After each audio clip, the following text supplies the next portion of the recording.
just a one of those wraparound tops, but it's one of my necklaces from the Love Collection. I do Ooh. a series of Love Collection pieces that are all custom, and they have, the necklace part and, love. That's what we need today. We need love. So We that's why, definitely yes, we need definitely love. do. And I love to advertise you. And I just want to talk about that, just for a little bit, because we have a little time before we have our guests coming in. Oh, thank you. And well, we met roughly 20 years ago, and that was actually during a fashion show at the Westgate Hotel. Yes, that was my first fashion show there. Yeah, and it sold out. That was cool. It was Don't really we nice. love that? Don't we love that? And I think you're planning actually also a fall show. I know it's not Yes. 100% sure yet, but you're working on it, aren't you? Right. I'm actually scheduled for August the 21st, but I'm not sure yet.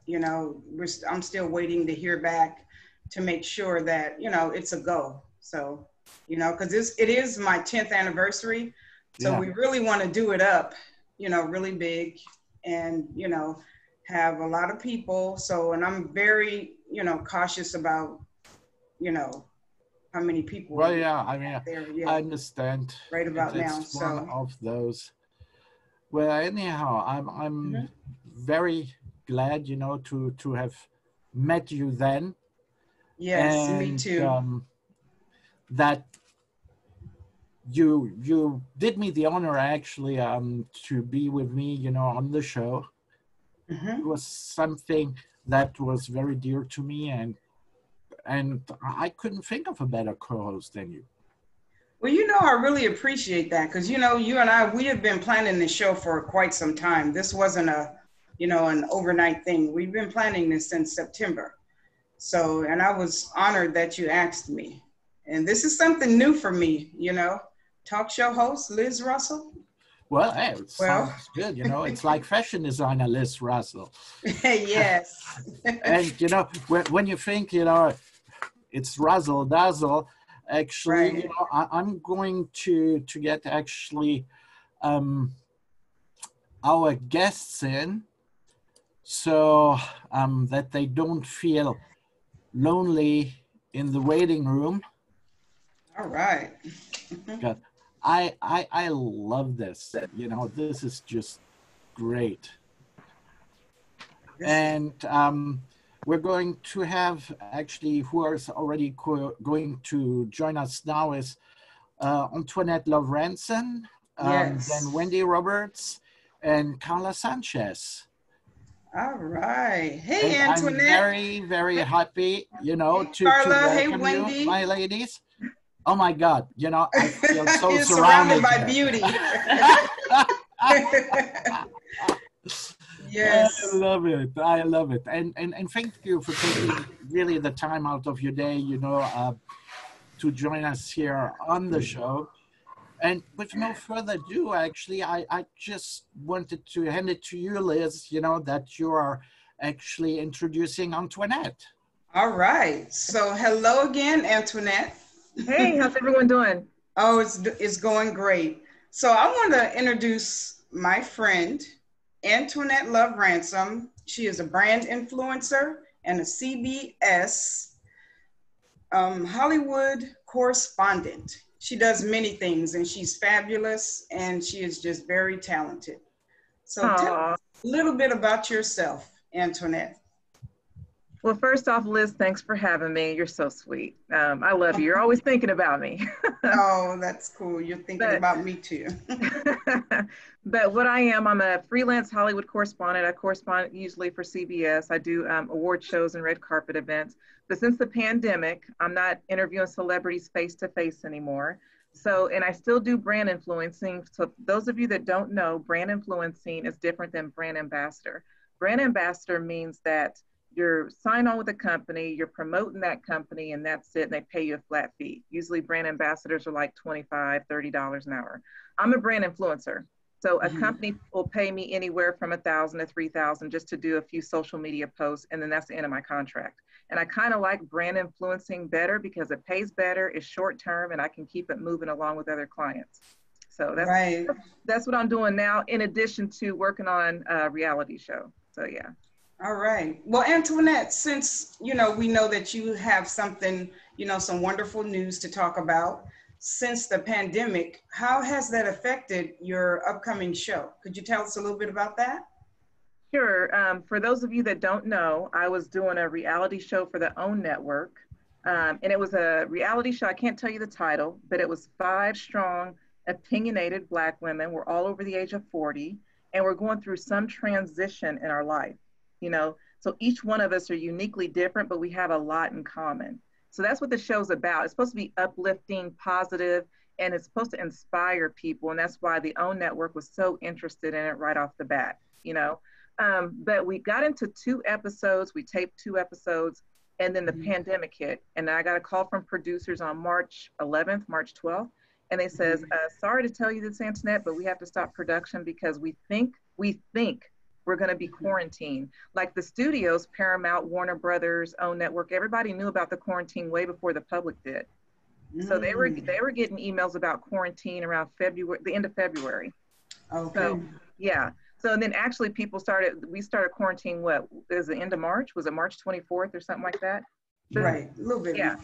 Yeah, but we stopped production because of the pandemic. And I'm praying when production picks up, we go back and we picked up where we left off because, they cancel shows all over the place. I mean, our show could be canceled. You just never know. Right. So I'm praying. But yeah, that's what the reality show's about. And that's what I'm hoping will pick up after we get the green light. Right, exactly. So, go ahead, Eric. No, I just want to say, no, that's very impressive. And, people have adapted so much, to the circumstances. It's like us, we had our studio planned out, everything, we were ready to go. And then suddenly Zoom came along, which on our end actually opened up a totally new possibility. And yes. Frankly, personally, I like that format very much, even that, yeah, okay, it looks like the Brady Bunch, but it's neat. It's really neat. So I'm like, oh, sorry to say, but did you read the small print at the very end of your show introduction? Because you had to get your favorite beverage. I should got me a glass of champagne. Yeah. Well, cheers. Cheers. Well, after all, we want to enjoy this, and we know it's hard for everybody. But the Grammys are coming soon. Yes. Right. And you're going to be on the red carpet. Well, no, I'm not going to be on the red carpet. They're only going to have some of the bigger networks on the red carpet. Usually there's hundreds of media and paparazzi and Hollywood correspondents like myself, but they're going to have maybe 10, maybe 10. And they're using the biggest networks around the world. They're not going to have like small little networks or anything because of the pandemic. So yeah, right. they're cutting it down. Like my interviewing days are over for the next year and a half. Oh wow. Yeah. So I have another question for you, Antoinette. How did you actually get into being a Hollywood correspondent? How did that work for you? How did you get into that? I want to know a little bit about that. Well, I know 2 years ago, I think, Liz, you and I spoke about this, about me having my own talk show. And then I was meeting with different networks and I was saying, how do I get my own talk show? Like, because I get inspired by Oprah and everybody else that's doing things on talk shows. And they says, well, Antoinette, first of all, you're not a celebrity. And the second of all, you need to build your social media, because at the time I didn't have anybody on social media. I had like 600 followers versus the 13,000 I have right now. And they said, you're not even on social media. You don't have the numbers. You don't have the following. Why would a network invest in you, even if you do have a great idea, right?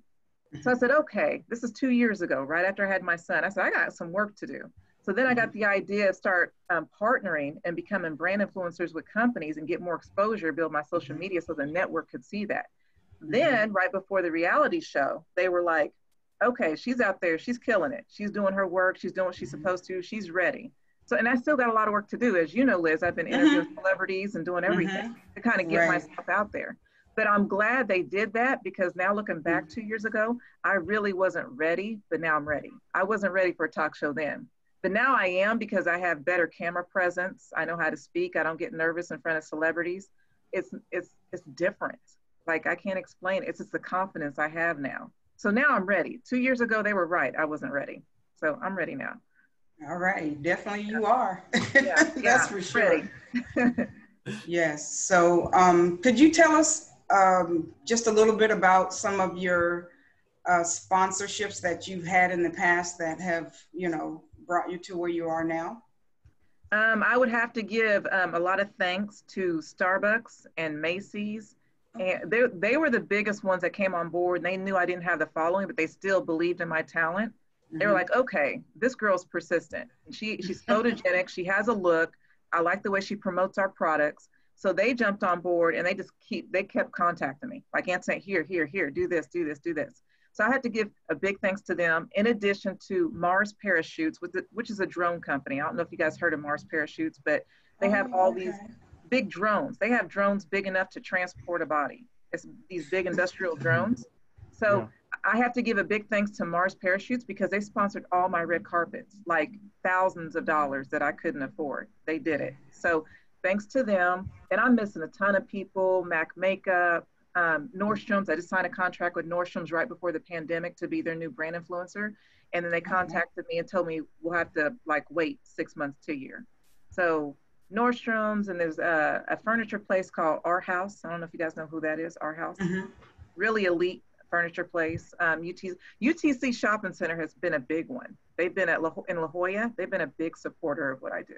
So, and it's little brands in between. I'll get grocery stores, cookie companies. I'll get all kind of people that contact me and say, hey, Antoinette, can you promote our products? But the biggest one was Starbucks and Macy's that really opened doors for me. Okay. I know you make it look so easy, but I know personally that you work very, very hard at what you do.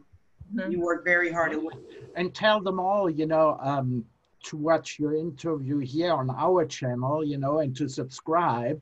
You know, for sure. Let's multiply it. You know, yes. I mean, we are all kind of new to this. I mean, because, you know, especially me, but it's like we're in an age group where things have changed on us in the past, you know, 5-6 years. Right. The media has just changed. Yes. It's not the same. And I know that some people, you know, just don't stay on top of it. You know, they're just like, oh God, what's happening? I mean, right. I haven't had TV in I don't know how many years. I started streaming like 10 years ago when nobody actually started even looking. You know, I had one of the first really big square Roku boxes. And people were like, what is he doing? What is he doing? But suddenly I was paying, you know, $120 less per month.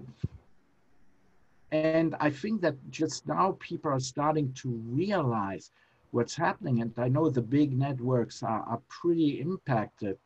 Yes. And when you see like, you know, Disney jumping on the bandwagon and everything, I mean, it's just changing. Yeah, for sure.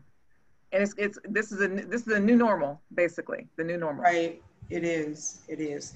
And for a lot of people that at first they weren't, you know, online or anything, but like you said, this is definitely the new norm. We're all having to get used to this, and this is new for, you know, a lot of people. Yes, absolutely. Yep. So what do you think the future of, just a little bit about, you know, your opinion on the future of Hollywood with different events? How are they going to do that? You know, well, I think it's going to be tough, Liz, because I think they're going to need something to monitor I don't know if they're going to do this, but they're going to need something to monitor people's temperature before the production studios open. They're going to have to make sure all actors and actresses got a COVID-19 test. They're going to have to be on top of it, and that's hard, you know. But production, they have to get back to production because they're losing millions of dollars every day. So they got to get up and working and getting stuff back on TV. It's just the way it is. But I think the only way they can do this safely is either people just wear masks or the people get tested and send their test to the production houses and say, hey, I got tested, I'm negative. That way they feel safe coming on set. I don't know. I just feel so bad because Hollywood is not going to be the same for a while. It's just not. It really does. Nobody's going to want to do intimate scenes. Nobody. No kissing scenes, no intimate scenes, nothing, because they're going to be nervous, right? Right. So, yeah, it's going to be different.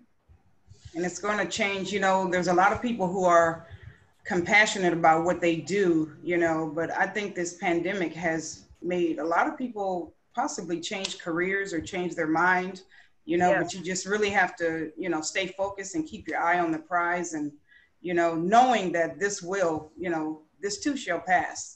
It will. And sometimes I feel like I wish I had a essential trade just in my back pocket. Like, like all these essential workers that are still working, I wish I had an essential trade in my back pocket. But you know me, I've always been in the creative entertainment industry.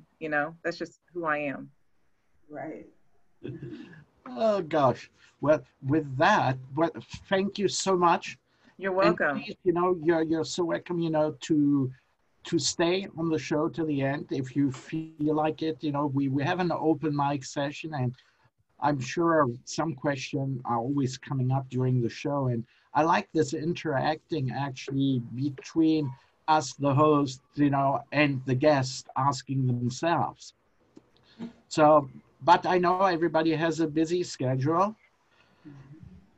So, we won't be upset if you leave, but it's nice if you stay.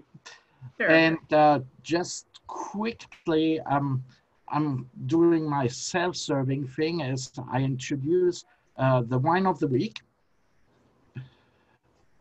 which is somewhere in the back here. It's always kind of funny. I'm still not 100% there. Yeah, we're sharing. Wonderful. And here we have wine.com, which I hope, one of these days is coming in as one of our sponsors, because we always give them, that shout out. And we have actually, I have Pinot Noir from Marlborough. Marlborough is usually, in New Zealand, is usually known for its Sauvignon Blancs. But for Pinot Noir lovers, and it's something I followed the past 2 decades, really. Pinot Noir lovers, they just think they are the best wines in the world. I mean, yes, they are good. Don't get me wrong, yes, they are good. But this one is from New Zealand, and I have to say made it on the top of my list. And if you want to order it, wine.com. And well, right now it's going at $19.99, so not too bad. So we're going from a pretty nice entertainment standpoint of view now to something a little more dry, Wendy.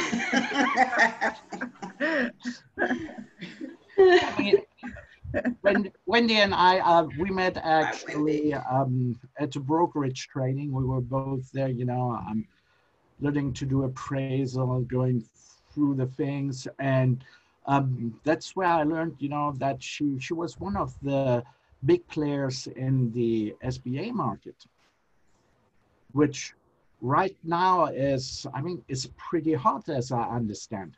But maybe you explain actually our viewers, and especially people which want to start a business, what your business is all about.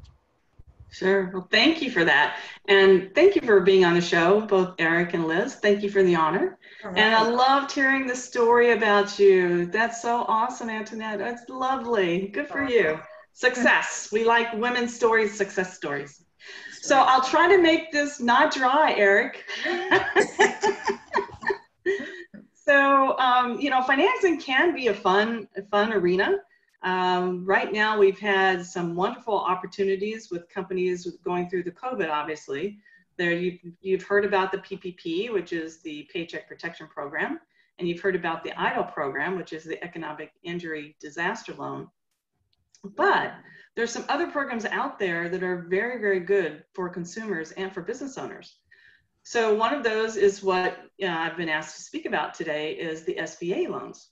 And we have what's called a 7A and a 504 and a microloan. So the 7A is for business acquisitions, working capital, and potentially real estate. And the 504s are for real estate. Now, what's interesting about this, because of the CARES Act, never in my career, and I've been doing it a few years, I'm not going to say how many, but you can probably see the gray hairs now since I can't get a haircut. And, you know, some highlights there. I've got 4 colors instead of 3.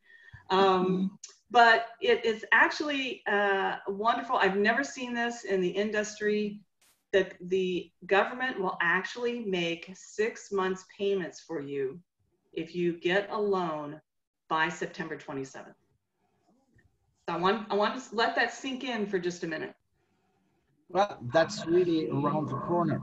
But just to clarify again about, you know, the 2 types of SBAs you talked about. So really it's about business acquisition. It can be business acquisition. It also can be real estate acquisition. For example, you might want to buy a company that has real estate. So you can use the real estate, buy the real estate through what we call the 504 program, which is a little bit lower interest rates. It's somewhere in the 4s now, give or take. And it can be up to 30 years, or you can buy a business under a 7A, which is a little bit higher interest rate, and the terms can be 7 to 10 years, or you buy real estate with that, it can be up to 25 years. So it really kind of depends. I know it's a little confusing. It really kind of depends on the lender that you're working with. But there are lenders out there that are direct SBA lenders, and they offer 7A. The 504s goes through what we call a CDC, which is a consolidator. So a little complicated. But if I would say for those people who want to know all of the specifics, you know, get a little bit more down in depth, please call me and I'll be able to explain it a little bit more, because it is a little complicated. The requirements are a little bit different into what documentation you need to submit for the different types of loans that are out there. So let me abstract that, or trying to abstract that. So instead of going and opening your own restaurant, it would be basically wiser to buy an existing restaurant, get the SBA, and then transform it to your liking. True. But I will say there's a caveat. Now you're asking me to come in as a CPA and the consultant that I also do. No, really? Of course, you know me because I was a CFO as well. So here's the thing. If you can buy a business that is appropriately priced from a market standpoint, a market value, then it might make sense to go and acquire that company because it already has the history. A lot of banks like to see that history. Then from a startup. So if there's a history of profitability where it's actually growing, you're buying into that profitability and it's priced right, then that might be the reason to do a business acquisition loan like a 7A.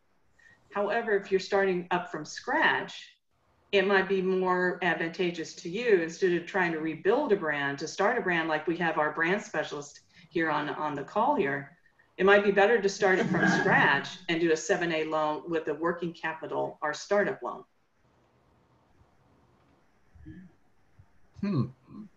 Liz, you see?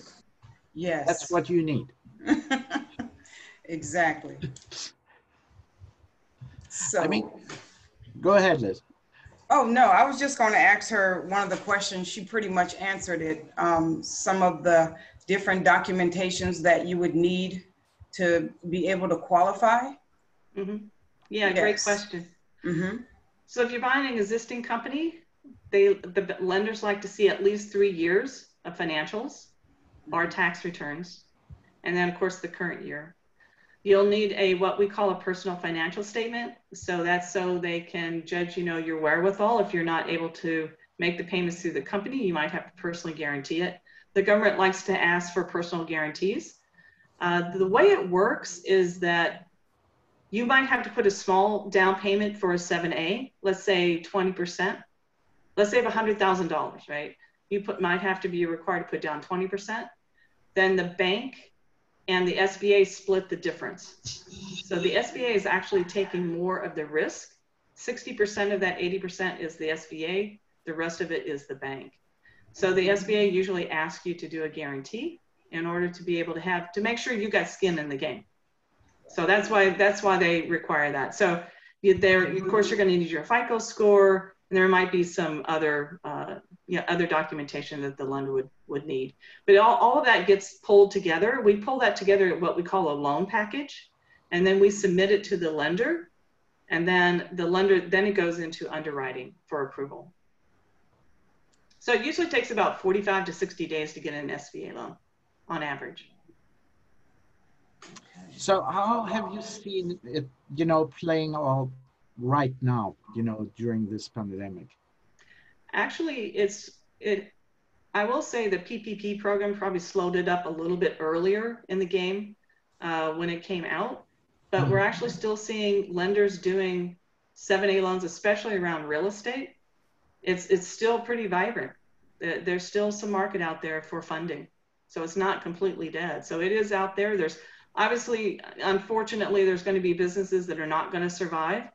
And so the SBA is making it a little bit easier to go in and keep those businesses through an acquisition, perhaps, so that we can keep people still employed. The government wants us to be working. They don't want us on unemployment. Yeah, we can understand that.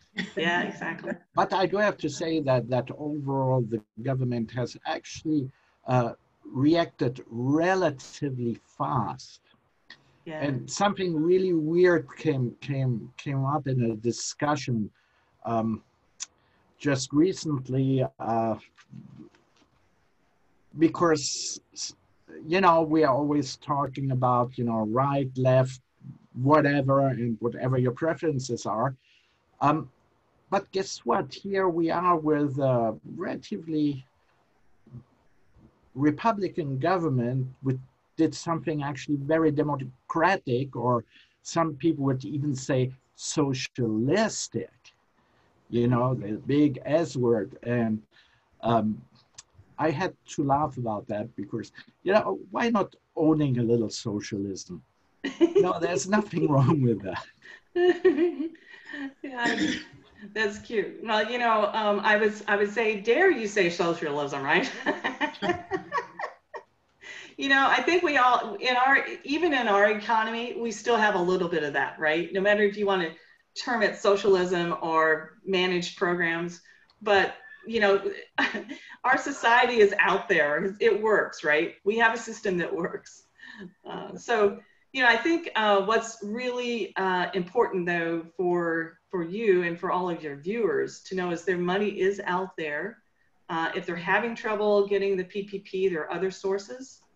And there's obviously an opportunity for people to take advantage of it now, even though we're coming out of a pandemic. Yeah, and for the viewers to say, we have all your information of all of you, on the show page, on YouTube when you go there with your websites. And I really, just say to our viewers, feel free to contact them, because every one of you is really a specialist in what you do. I mean, I wouldn't mind if Antoinette would represent me as an up and coming star. but first, Liz, ladies first. Well, I think she's doing an awesome job at it.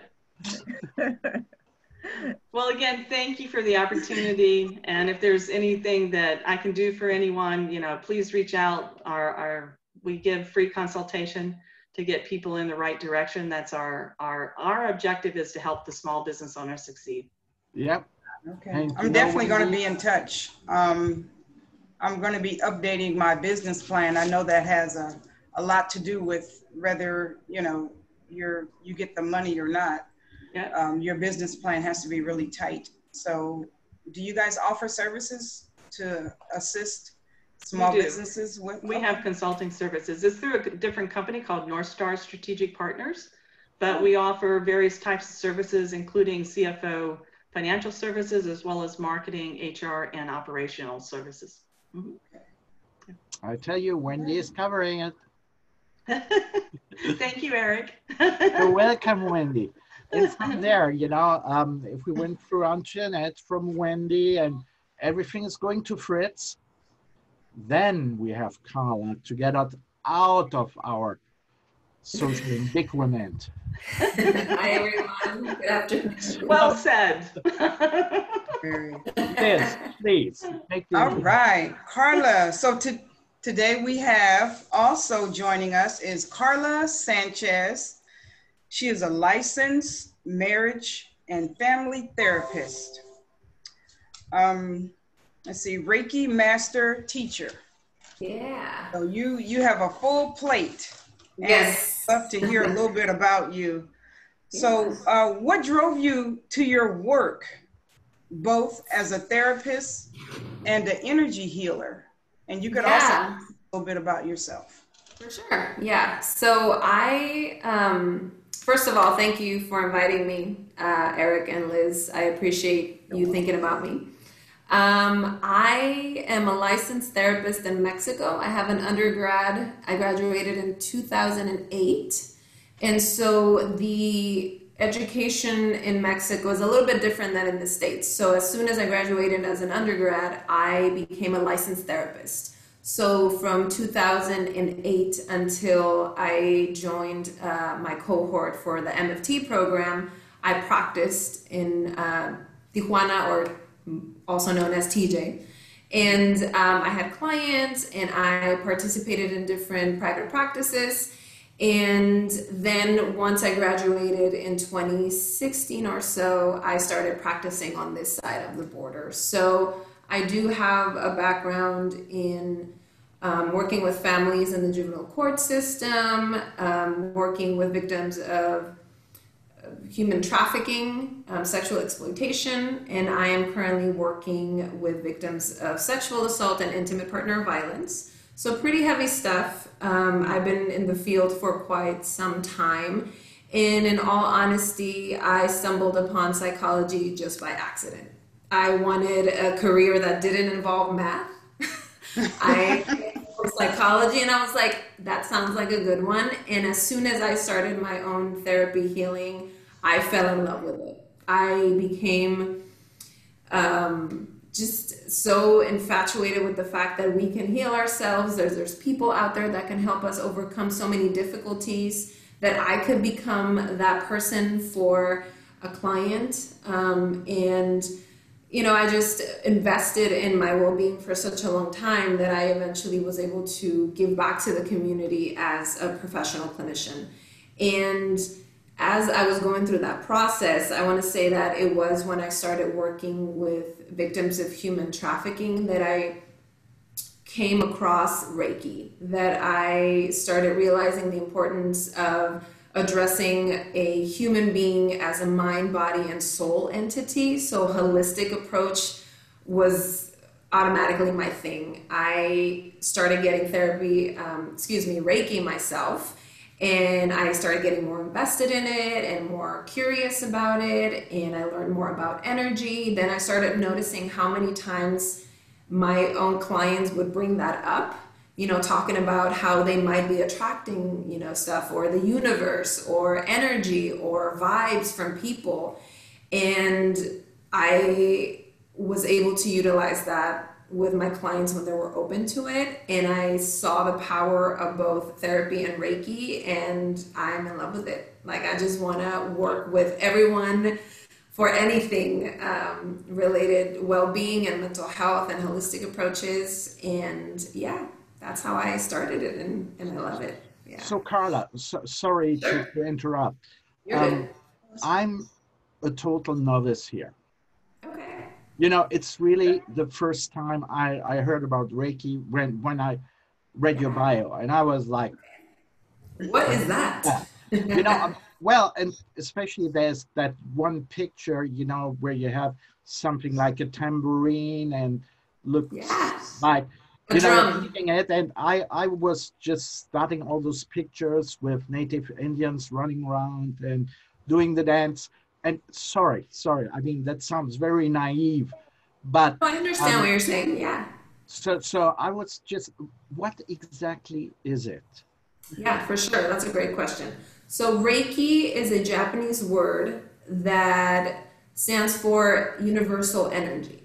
So the theory behind this is that everyone and everything in this universe, in this world, has energy with them. Our bodies, our mind, the objects around us, the plants, everything around us carry energy from our ancestors, from our thoughts, our feelings.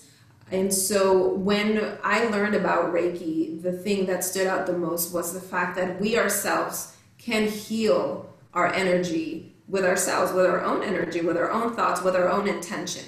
And so when I use this, I try to always teach my clients that you on your own can heal yourself, because you and your body and your mind, you are energy. And you can create so many things with your thoughts, with your intention. And when you put that out there, when you send people, good vibes when you have this test, or I wish you well, that's energy, right? So we're always trying to put out there positive things for the universe so that eventually it also comes back to us. So we can do that with our mental health. We can do that with our emotional health. We can do that with our physical health. And Reiki is one of the many ways to utilize energy healing for well-being. I don't know if that answers your question. Well, I'm just, like I said, I'm totally novice to Reiki. Do I say that right? Reiki? Yeah, no, that's fine. Reiki. And on top of that, you're actually a Reiki master. Yeah. So that is that in any way comparable to being a yogi? No, yogi is more related to yoga. Reiki, and yes. No, I meant in the level of, mastering. So let me explain. So when you go through a Reiki training, there's different levels. So when you start with Reiki 1, you learn about the energy and how to use it on yourself.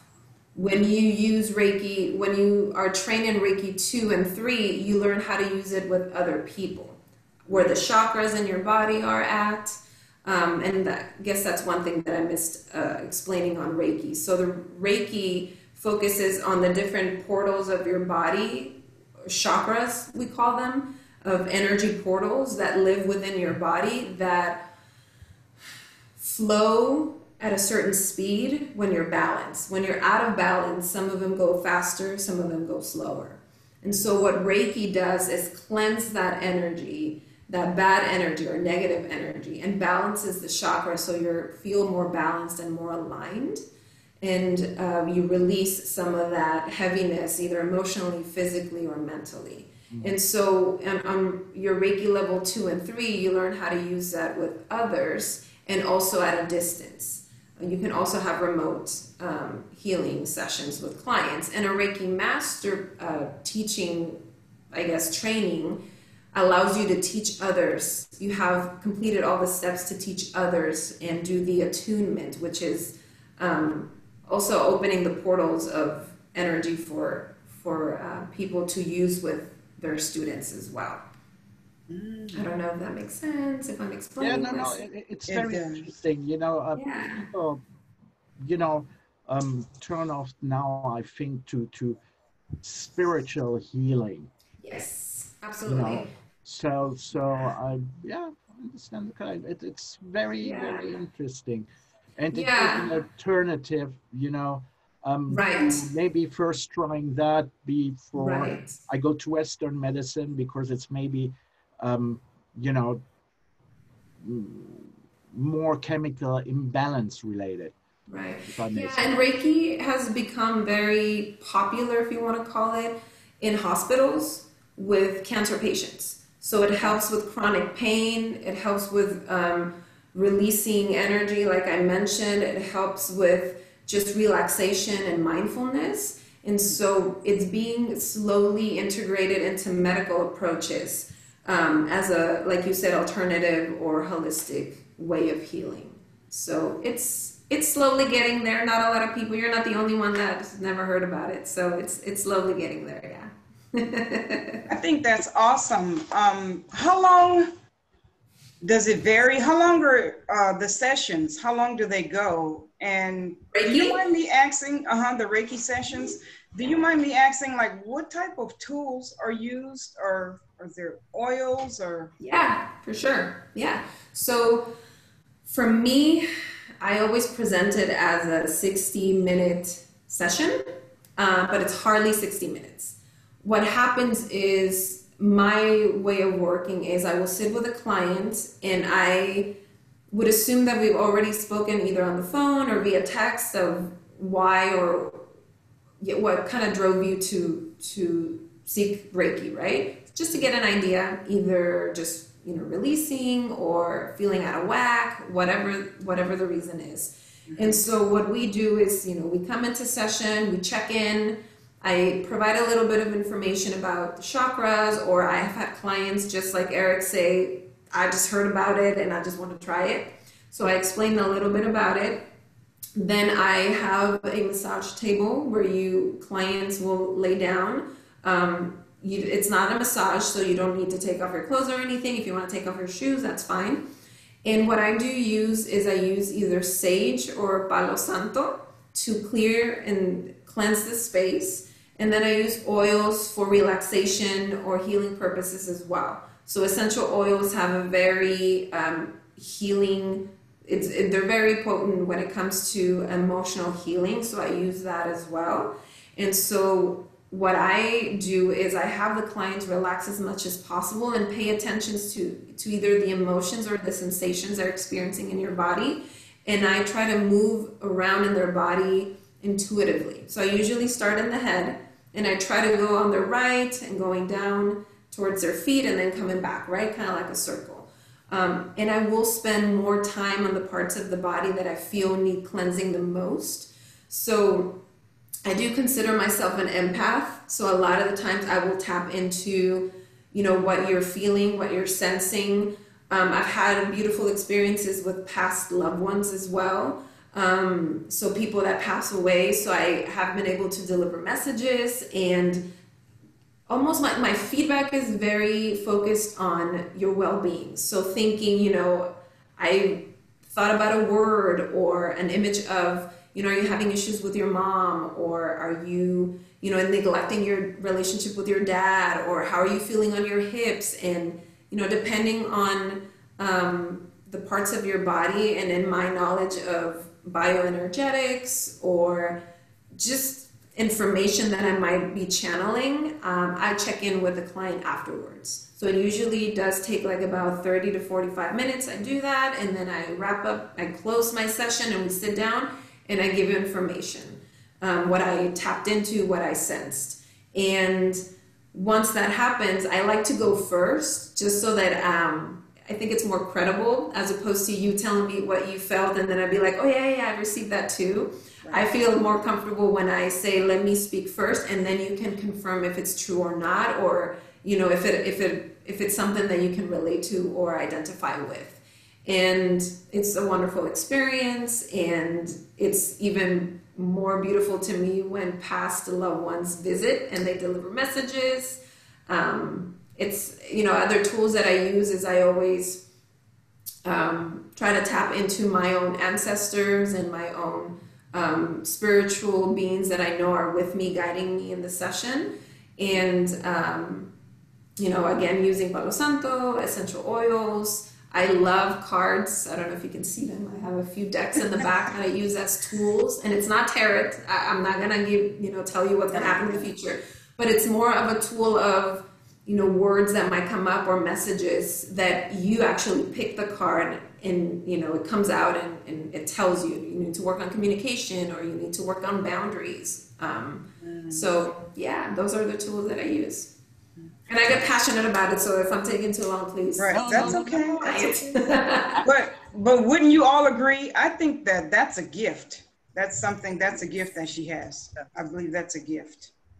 It's a gift that everyone has, to be honest. I think it's just, we're in society raised to only believe what we're thinking and only trust, you know, evidence-based practices, right? And so, or the medical approach. And we, you know, we're spiritual human beings having a physical experience. And at least that's my 2 cents about being a human being, right? And so I think that we all have an intuition and we all have a spiritual gift and spiritual talents that we can use. Some people use them for benefit, some people use it to damage others, and you know, it all depends on your intention. And I feel like it's something that everyone should explore if they're interested. Yeah.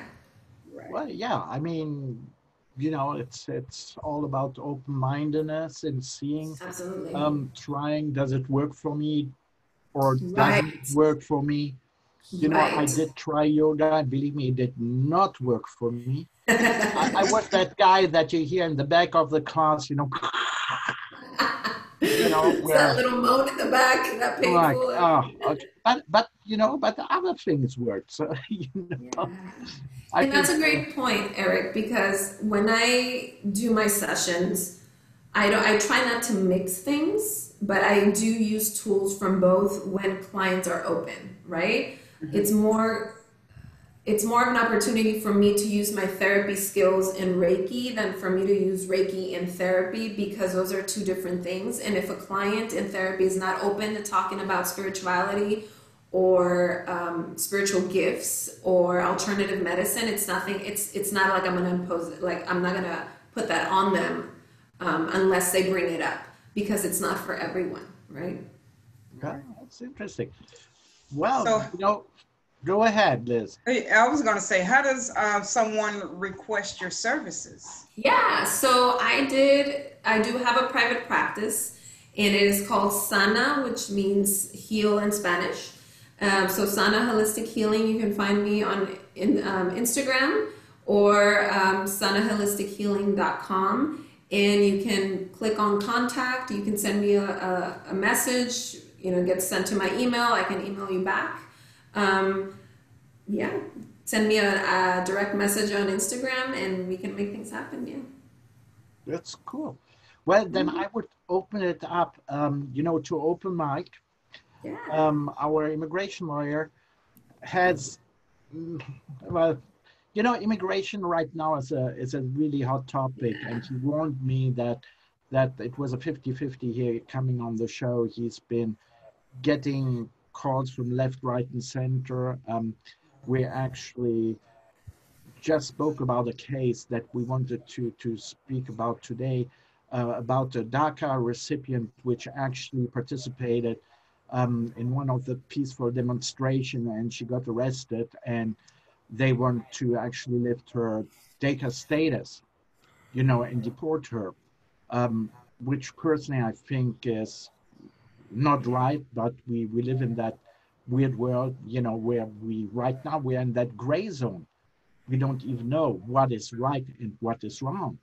But for DACA recipient to, I think, participate in a peaceful, you know, protest,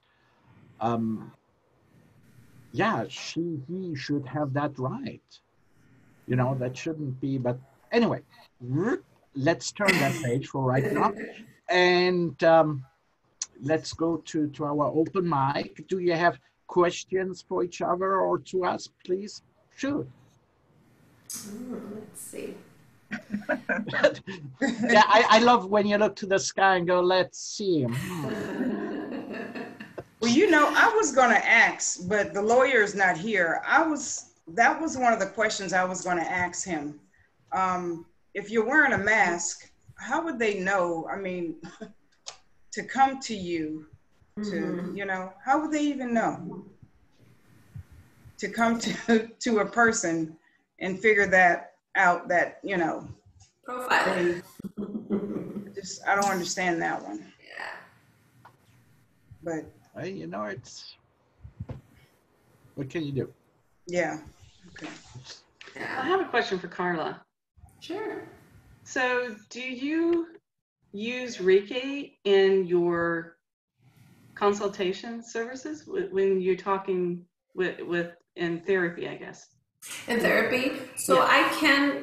I have used some tools. I have had people specifically be like, I want to do Reiki out of nowhere. So I don't introduce myself as a therapist, as a Reiki practitioner. It only comes up when people mention it, right? So I have had sessions where people, for example, will tell me, you know, things happen to me and I don't know if you're going to think that I'm crazy, right? And so I'm like, okay, well, you know, try me, right? And so they might say that they feel things. They might say that they see things. They might say that they have been contacted by past loved ones or what have you. And, you know, there's a difference between having a mental health illness that has hallucinations, for me, in my personal and professional opinion, than to have someone who has spiritual gifts. So when that happens, I try to dive into conversations with them, and then I introduce myself as, you know, having some experience with spiritual approaches. And so that's when I will bring it up. Or I have had, like I mentioned, people deliberately just say, I want Reiki, and I don't know, you know, where or how, and I can offer resources because I can see them for both. Unless it's in my private practice, not in my full-time job. And so I am able to maybe help them with affirmations and learning about their chakras. Or I am able to offer some information about, you know, rituals for them to maybe practice at home for like energy cleansing, or, you know, learning about spirituality and healing practices, or whatever they bring in. I open the conversation because they're wanting to learn about it, and in my knowledge, that really helps with their mental health and their wellness. And so I go with it. Yeah, I try to offer as much information as I can. Yeah, that's awesome. Well, you do it. That's wonderful. That's, you know, unfortunately in this country, and I'm not making a political statement, but we don't give enough credence to chiropractors, because I believe chiropractic, you know, keeping the spine, because there's all those nerves that come down through the spine, right? That's to keep your body all aligned. I'm a big proponent of that. I'm a huge cyclist, a bicyclist. So I like to have, you know, of course, the lower part of your body, you know, you use for cycling. But I'm also a proponent of mental health. And unfortunately, until just recently, we haven't really been focusing on mental health and those other services that are required to keep our bodies in fine tune, right? I think that when I suffered an injury, a very devastating knee injury, I tore my ACL playing a sport, and I sought out an alternative medicine technique before I went into surgery. And so I actually think that it actually helped my recovery, and it helped the whole process. And the surgeon was amazed that I didn't have more swelling than what I did. And I'm like, well, never said a thing. But anyway, I do think we need to have more emphasis on mental health, right? I think, you know, especially with some of the trauma with the Me Too movements coming out and all of that. Yes. You know, and unfortunately there's this date rape drug that is out there. So yeah, I think you're very good. So, thank you. Antoinette, I have a question for you. Okay. So you get to interview Hollywood stars. Right.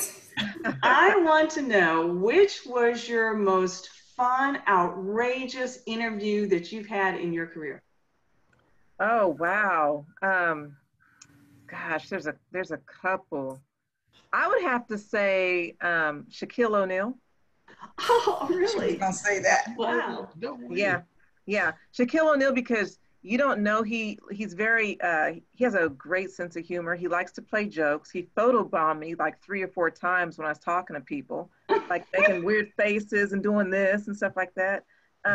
But just a gentle giant, right? Just, and off camera, he was just engaged and interested in what I was doing. You know, just telling me all kind of people to reach out to. Like, he was just not what I expected, right? Like the opposite. But I would say he's the best one. Shaquille O'Neal. Yeah. That's awesome. Yeah. And he's like 7 foot something. How tall are you? Yeah, I'm 5'8", and I was looking at him like that. You're 5. Yeah. That's tall for a woman, right? So he's a giant. Like, I was like, oh my God, he's like at least a foot taller than me. I'm like, Jesus. You know? Well, that's great. I have a lot of admiration for him, not only as a basketball player, but as a human being. Yeah. I think he's given a lot back to the community. And I used to live in Miami. So, you know, lived in Florida for many years, and, you know, he's been such a great contribution to the community there in the Miami-Dade area.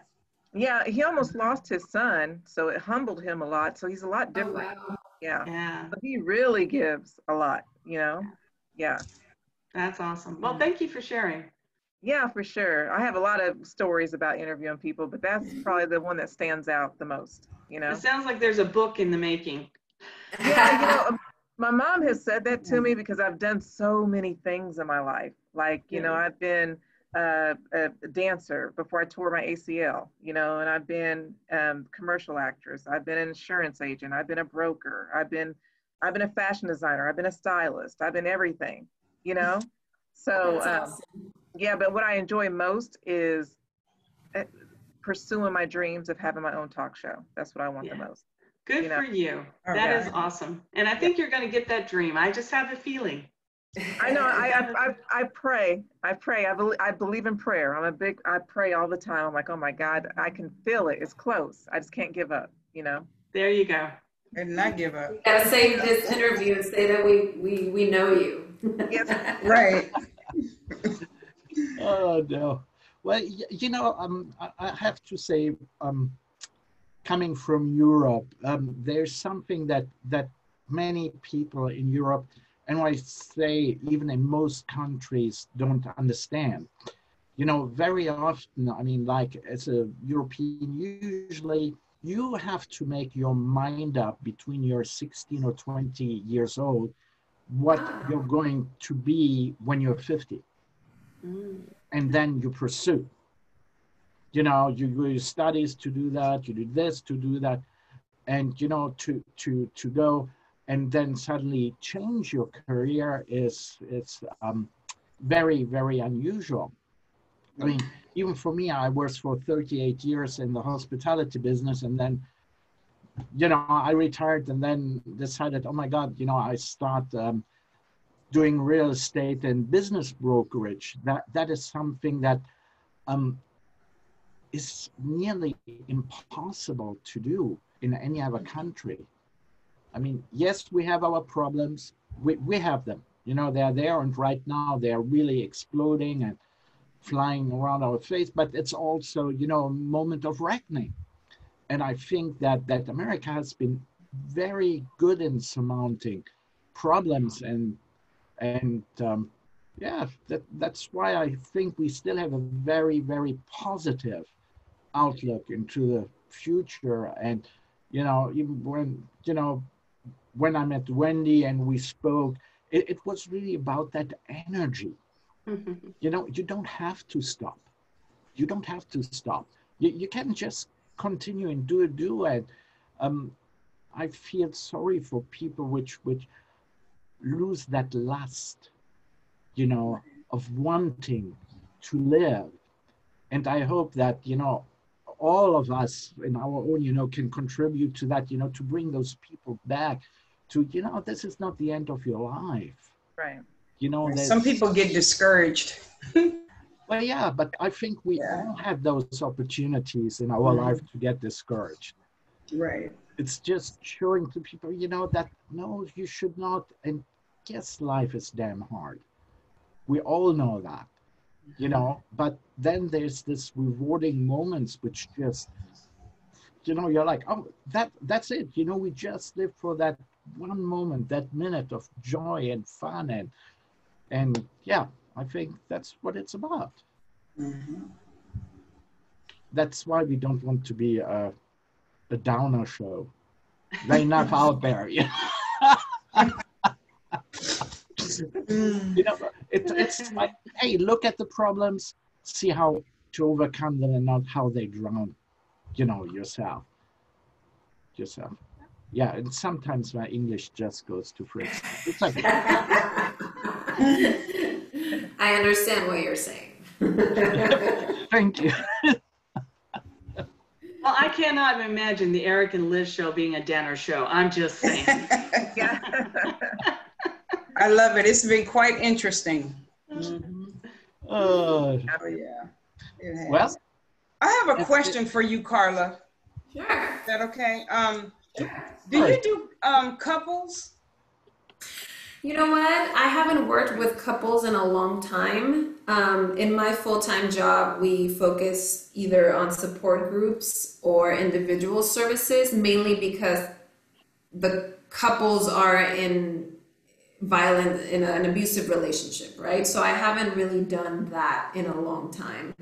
I have worked with families that need support in understanding how to support either their child or their relative that went through sexual assault or rape. But it's been a while for couples, to be honest.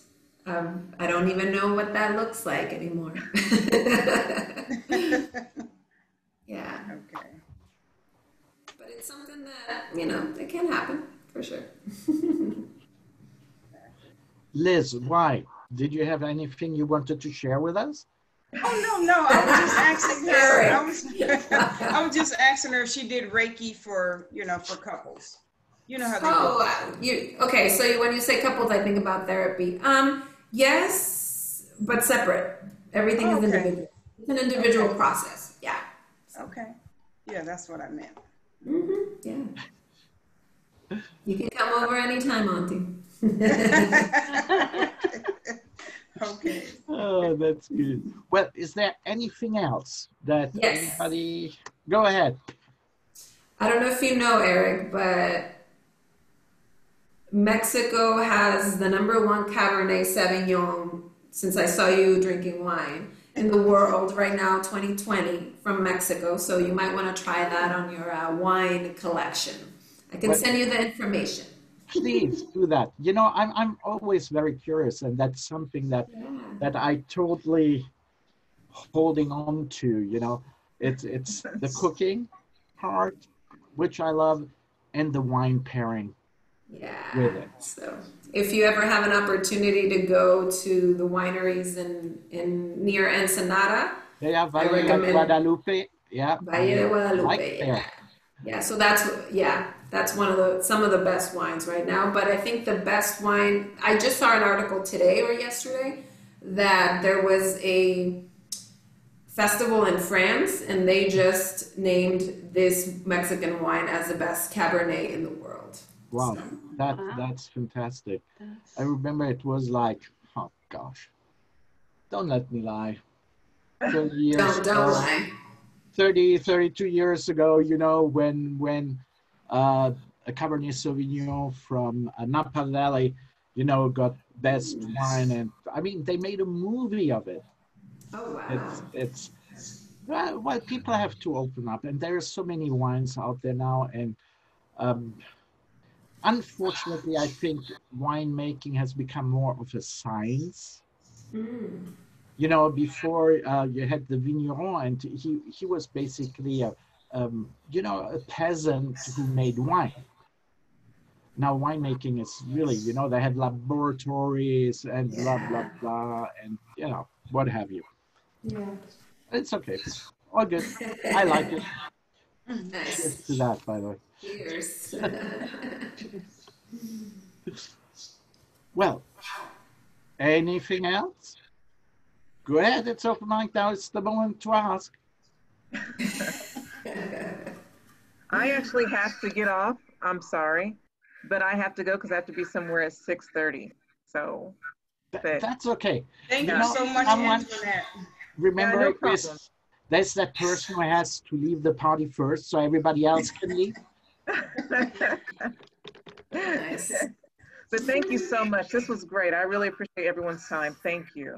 No, Thank you for your time as well. Thank you. Thank you for thank you sharing. for being on the show. For sure.